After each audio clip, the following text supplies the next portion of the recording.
السلام علیکم ناظرین کرام، شروع کرتی ہوں اللہ تعالیٰ کے بابرکت نام سے جو بڑا مہربان اور نہایت رحم والا ہے۔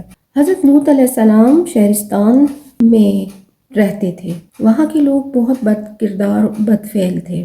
مردوں کے ساتھ مرد اور عورتوں کے ساتھ عورتیں بد فعلی کرتی، راہزنی سے لوگوں کا مال چھین لیتے۔ حضرت ابراہیم علیہ السلام نے فرمایا کہ جو لوگ اس فعل بد میں گرفتار ہیں ان پر غضب الہی آئے گا۔ جو لوگ خدا کے احکامات سے روگردانی کرتے ہیں ان پر اللہ کا غضب نازل ہوتا ہے اور وہ دنیا میں ہلاک کر دیے جاتے ہیں۔ جب وہاں کے لوگوں میں عروج پر پہنچ گئی بد فعلی اور وہ برائیوں میں بری طرح ملوث ہو گئے تو اللہ تعالیٰ کے حکم سے حضرت لوط کی طرف فرشتے بھیجے گئے۔ ان فرشتوں نے تمام شہرستان الٹ کر رکھ دیا سوائے شہر صدوم کو۔ صدوم کے رہنے والے لوگ اس پہل میں گرفتار نہ تھے اور وہ دوسرے 6 شہروں کے لوگوں کی بد فعلیوں اور بد کرداریوں کی وجہ سے ان سے قطع تعلق کیے ہوئے تھے اور اپنا شادی بیاہ بھی موقوف کر رکھا تھا۔ شہرستان کے باشندے قوی ہیکل اور جنگی تھے۔ یہ فرشتے سب حضرت لوط علیہ السلام کے گھر گئے۔ انہوں نے جا کر ان کی بیٹیوں کو سلام کیا۔ بیٹیوں سے کہا کہ کون ہے جو آج کی رات ہم مسافروں کو مہمان رکھے؟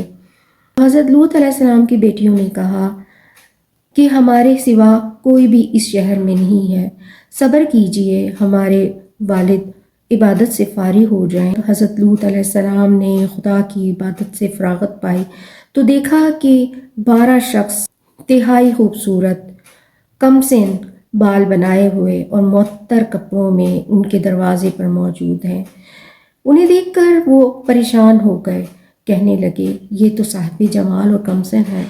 میری قوم کو اس کی خبر ہوئی تو وہ ان سے بدفعلی کرنے کو دوڑیں گے۔ تعالیٰ فرماتا ہے، پہنچے میرے بھیجے ہوئے حضرت لوط علیہ السلام کے پاس فرشتے تو وہ ان کے آنے سے اپنے دل میں رنجیدہ ہوئے اور جی میں کہنے لگے کہ آج کا دن بڑا سخت ہے، اور آئی ان کی قوم دوڑتی ہوئی۔ حقیقت میں وہ فرشتے کمسن بن کر آئے تھے۔ حضرت لوط علیہ السلام کی بیوی بھی کافرہ تھی۔ اس نے جا کر قوم کو خبر دی کہ وہ مہمان ہمارے گھر ہیں۔ تب وہ لوگ حضرت لوط علیہ السلام کی حویلی پر آئے اور کہنے لگے کہ یہ اشخاص ہمارے سپرد کر دیے جائیں جو حسین و جمیل ہیں۔ حضرت لوط علیہ السلام نے کہا کہ اے قوم، یہ میری بیٹیاں حاضر ہیں، میں ان کا نکاح تم سے کر دیتا ہوں۔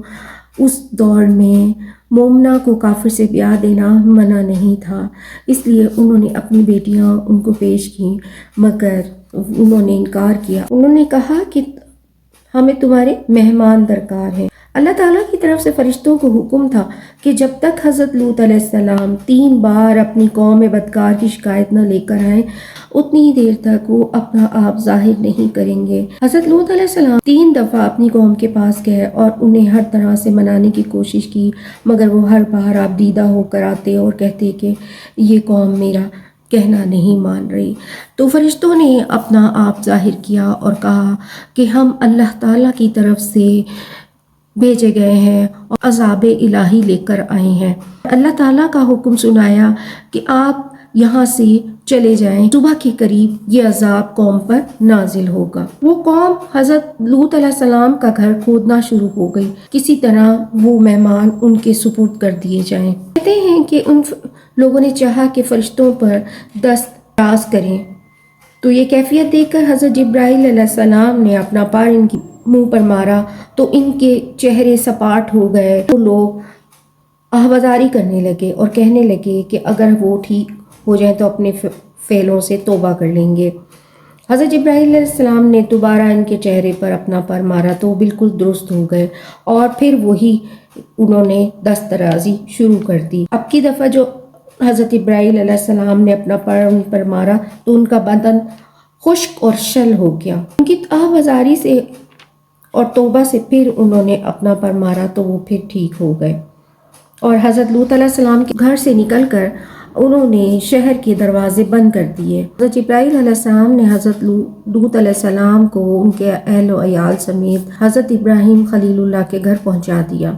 حضرت لوط کی بیوی کافرہ تھی، اس لیے اسے وہیں چھوڑ دیا گیا۔ حضرت ابراہیم خلیل اللہ کے گھر داخل ہوئے تو حضرت ابراہیم علیہ السلام نے انہیں بڑی چاہت سے رکھا۔ آفتاب طلوع ہوا تو خدا کے حکم سے حضرت جبرائیل علیہ السلام نے اپنا پر زمین کے نیچے دے کر شہرستان لوط کو اس طرح سے پلٹ دیا کہ ایک پتا درخت کا اور ایک حلقہ دروازے کا نہ ہلا، یہاں تک گہوارے میں موجود بچوں کی لغزش تک نہ آئی۔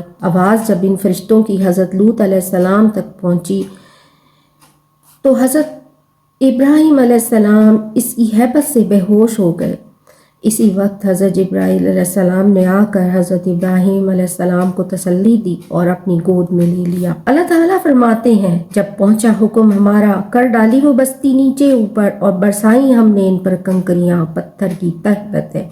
حضرت ابراہیم علیہ السلام نے حضرت جبرائیل علیہ السلام سے پوچھا کہ اس قوم کا کون سی جگہ ٹھکانہ ہے؟ وہ بولے، ان لوگوں کا 7 طبق نیچے دوزخ حاویہ میں ٹھکانہ ہے۔